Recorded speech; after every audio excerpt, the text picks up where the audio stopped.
Welcome back to Vismayam news 24. இன்றைய நாளுக்கான குவைத்தின் செய்திகளை பார்க்கலாம்.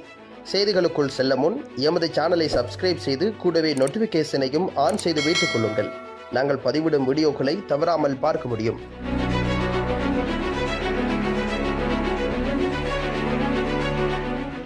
குவைத்தில் செப்டம்பர் 4 அதிகாரப்பூர்வ விடுமுறை. ஹிஜ்ரி 1447 ஆண்டுக்கான நபிகள் நாயகத்தின் பிறந்த நாளை கொண்டாடும் வகையில் செப்டம்பர் 4 வியாழக்கிழமை அனைத்து அமைச்சகங்கள், அரசு நிறுவனங்கள் மற்றும் பொது நிறுவனங்கள் மூடப்படும் என்று சிவில் சர்வீஸ் ஆணையம் அறிவித்திருக்கின்றது.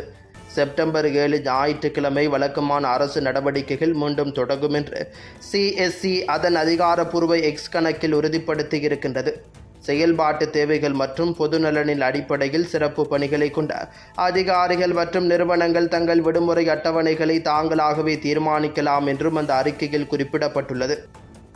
புதிய கல்வியாண்டுக்கான தயாரிப்புகளின் ஒரு பகுதியாக பள்ளிப் பொருட்களை விற்பனை செய்யும் கடைகள் மற்றும் விற்பனை நிலையங்களை குறிவைத்து வர்த்தக மற்றும் தொழில்துறை அமைச்சகம் ஒரு திடீர் ஆய்வு பிரச்சாரத்தை தொடங்கியிருக்கின்றது. வணிக கட்டுப்பாட்டுத்துறை இயக்குனர் பைசல் அல் அன்சாரி தலைமையில் ஆய்வாளர்கள் குழுவுடன் சுற்றுப்பயணத்தை வழிநடத்தியிருக்கிறது. பள்ளி பைகள், எழுது பொருட்கள், சீருடைகள் மற்றும் தொடர்புடைய பொருட்களை மையமாக கொண்டு தலைநகர் கவர்னரேட்டில் உள்ள பல சந்தைகளை இந்த பிரச்சாரம் உள்ளடக்கியிருக்கின்றது. பள்ளிக்கு திரும்பும் பருவத்திற்கான அமைச்சகத்தின் வருடாந்திர திட்டத்தின் கீழ் இந்த ஆய்வு வருவதாக அல் அன்சாரி உறுதிப்படுத்தியிருக்கின்றனர். நியாயமற்ற விலை உயர்வுகள், போலி பொருட்கள் அல்லது பாதுகாப்பு தரங்களை பூர்த்தி செய்ய தவறும் பொருட்களுக்கு எதிராக அதிகாரிகள் கடுமையான நடவடிக்கை எடுப்பார்கள் என்று வலியுறுத்தியிருக்கின்றனர். நுகர்வோரை பாதுகாப்பதும் குடும்பங்கள் நியாயமான விலையில் பாதுகாப்பான பொருட்களை பெறுவதை உறுதி செய்வதும் முக்கிய நோக்கமாகும் என்று அவர் வலியுறுத்தியிருக்கின்றனர். சுற்றுப்பயணத்தின் போது ஆய்வாளர்கள் விலைப்பட்டியலில் காட்டப்பட்ட விலைகளை மதிப்பாய்வு செய்திருக்கின்றனர். பள்ளி பைகள் மற்றும் ஆடைகளை ஆய்வு செய்திருக்கின்றனர்.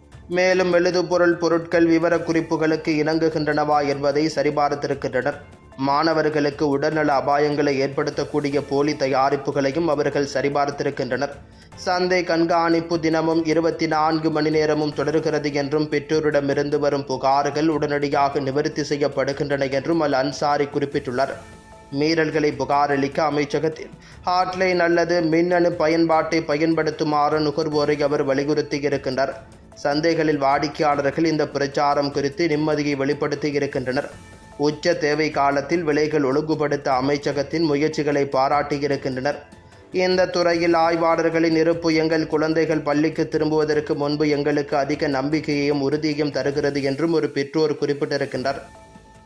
குவைத்தில் கார் சேவைகள் விதிமீறல்கள் மீது கடும் நடவடிக்கை.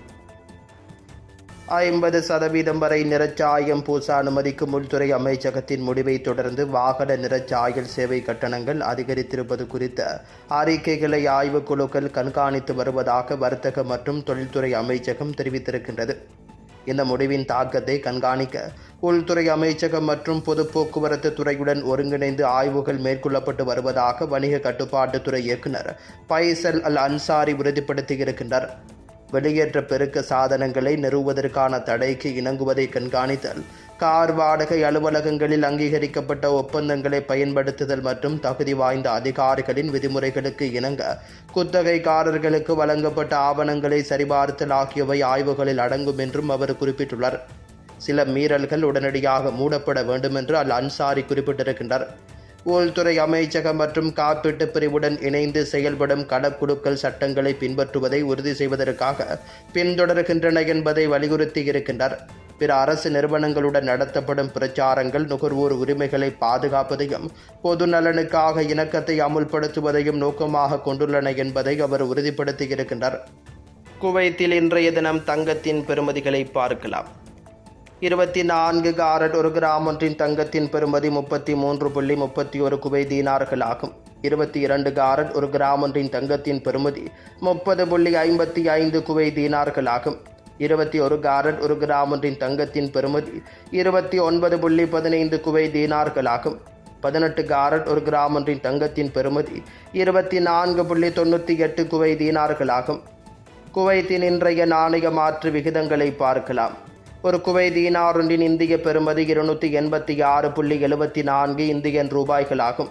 ஒரு குவைத் தீனாரொன்றின் இலங்கை பெறுமதி 988.29 இலங்கை ரூபாய்களாகும். ஒரு குவைத் தீனாரொன்றின் பங்களாதேசி பெறுமதி 398.39 பங்களாதேசி டகாஸ் ஆகும். Welcome to Metro Medical Care. Your health is our concern.